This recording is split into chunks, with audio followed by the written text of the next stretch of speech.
कभी कभी जिंदगी हमें वो सिखा जाती है जो कोई किताब नहीं सिखा सकती।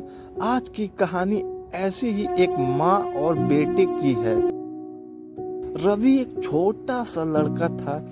बचपन से ही उसने अपनी माँ को बहुत संघर्ष करते देखा था। पापा नहीं थे और माँ ने ही उसे पाला था।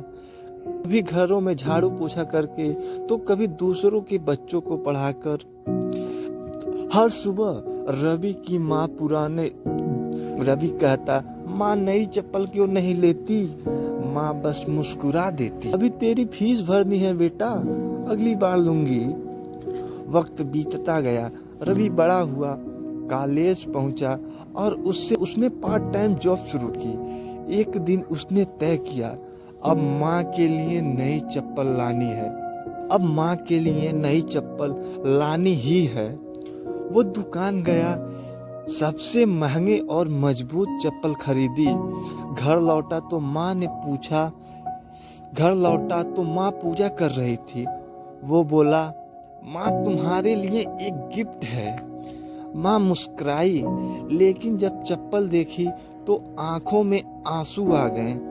धीरे से बोली, बेटा ये तो बहुत महंगी होगी। बेटा ये तो बहुत महंगी होगी। रवि ने कहा, अब आपकी बारी है माँ, अब मैं संभालूंगा। चप्पल पहन ली, लेकिन शायद वक्त ने उन्हें थका दिया था।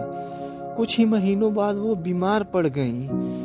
रवि उन्हें शहर के बड़े अस्पताल ले गया, लेकिन माँ की तबीयत दिन पर दिन बिगड़ती चली गई। लेकर रात उन्होंने रवि का हाथ पकड़कर कहा, बेटा अब मैं जा रही हूँ, लेकिन खुश हूँ कि तुम अब संभल गए हो।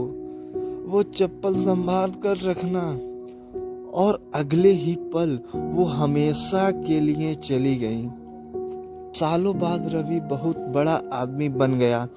उसके पास बड़ी गाड़ी थी, बंगला था, नाम था, पैसा था। लेकिन हर सुबह ऑफिस निकलते वक्त वह दरवाजे के पास रखी वही पुरानी चप्पलें देखता और याद करता था कि एक माँ ने अपने सपनों को कुर्बान करके उसके लिए उसके सपनों को जिया था। दोस्तों, कभी किसी की माँ पुरानी चीज संभाल कर रखती है तो उसे बेईमानी मत समझना।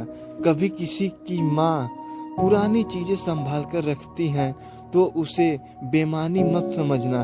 वो यादें होती हैं जिनमें उनका प्यार, त्याग और पूरी जिंदगी बसती है।